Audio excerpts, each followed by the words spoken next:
El Evangelio según Lucas. En el primer video exploramos la representación de Lucas sobre Juan el Bautista y Jesús como el cumplimiento de la historia de Israel y de las promesas de Dios en las Escrituras del Antiguo Testamento. Entonces, observamos a Jesús inaugurar su misión y traer las buenas nuevas del reino de Dios a los pobres de Israel, personas de estatus social bajo y también personas que eran marginadas. Y Jesús enseñó que este reino está de cabeza. Todos los valores sociales comunes están al revés. Esta sección culminó con Lucas mostrándonos cómo Jesús era un nuevo Moisés a punto de traer un nuevo éxodo a través de su muerte en Jerusalén. Así que llegamos a la larga sección en el centro del libro, donde Jesús guía a su nuevo Israel en un viaje hacia Jerusalén. Esta parte del libro consiste principalmente en las enseñanzas y parábolas de Jesús dadas en el camino a varias personas con las que se encontraba, principalmente a su creciente grupo de discípulos.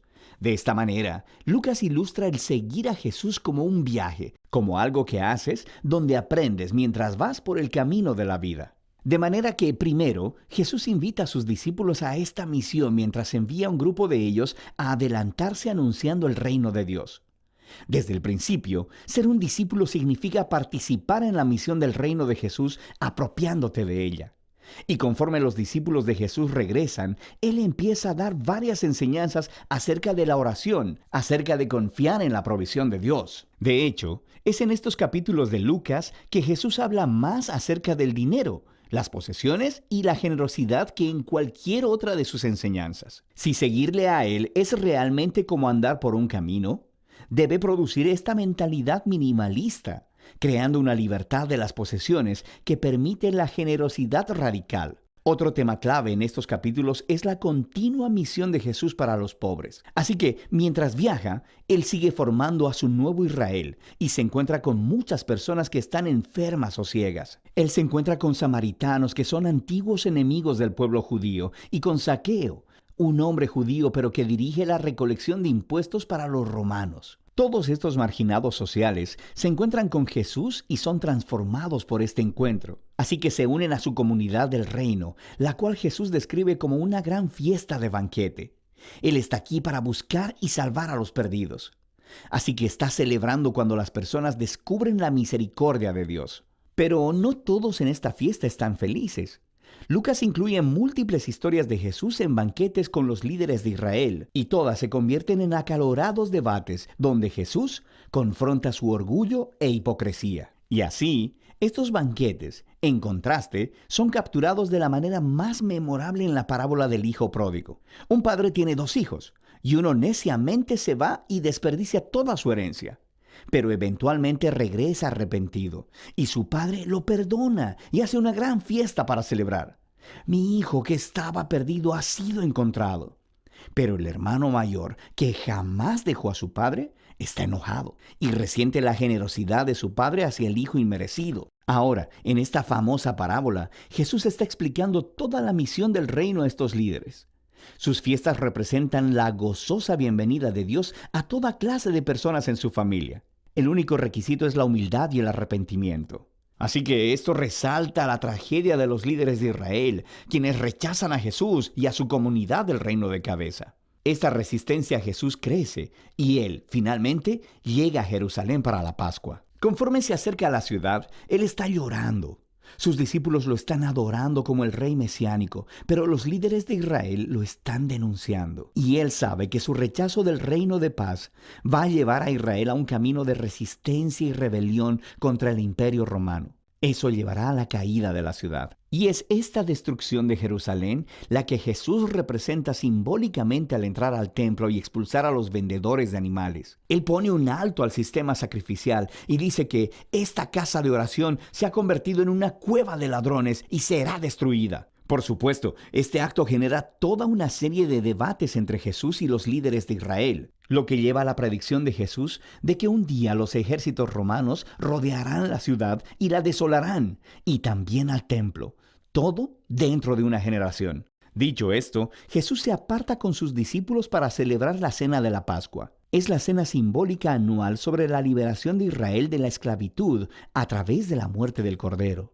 Así que Jesús convierte el pan y el vino de la cena en nuevos símbolos acerca de este nuevo éxodo. Su cuerpo partido, su sangre derramada, traerán liberación para el nuevo Israel de Jesús. Después de la cena, Jesús es arrestado y examinado delante de los líderes judíos, y luego sometido a juicio como uno que declara ser rey.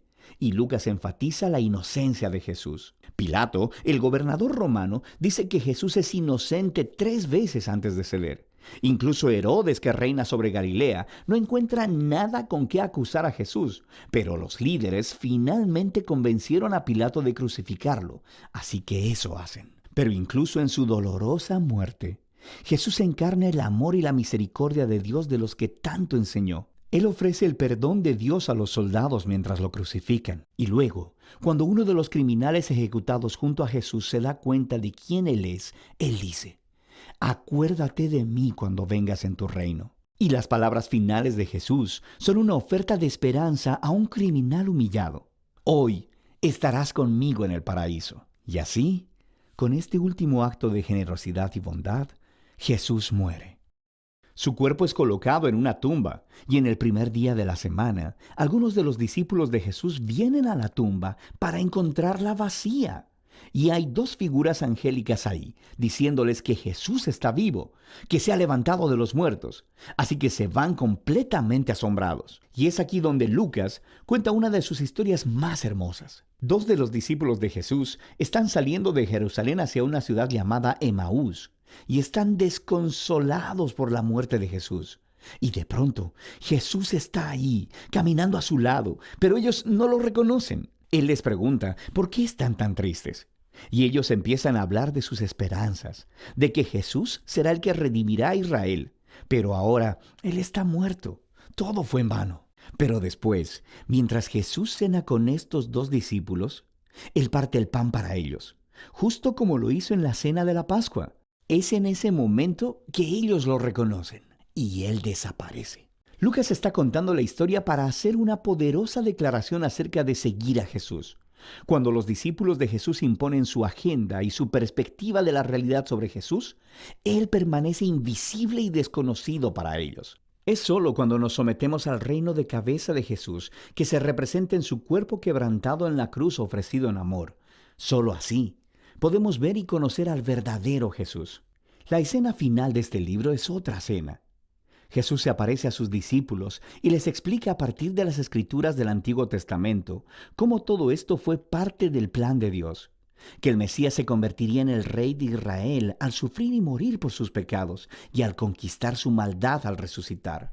Así que ahora, como el profeta Simeón prometió en el capítulo 2, el reino de Jesús saldría de Israel para que el perdón de Dios pueda ser anunciado a las naciones y que todos sean invitados a seguir a Jesús. Pero Jesús le dice a sus discípulos que esperen en Jerusalén por la venida del Espíritu para empoderarlos para esta nueva misión. Y esto, por supuesto, hace que sigas leyendo el 2º volumen de Lucas, el libro de Hechos. Pero por ahora, este es el Evangelio según Lucas.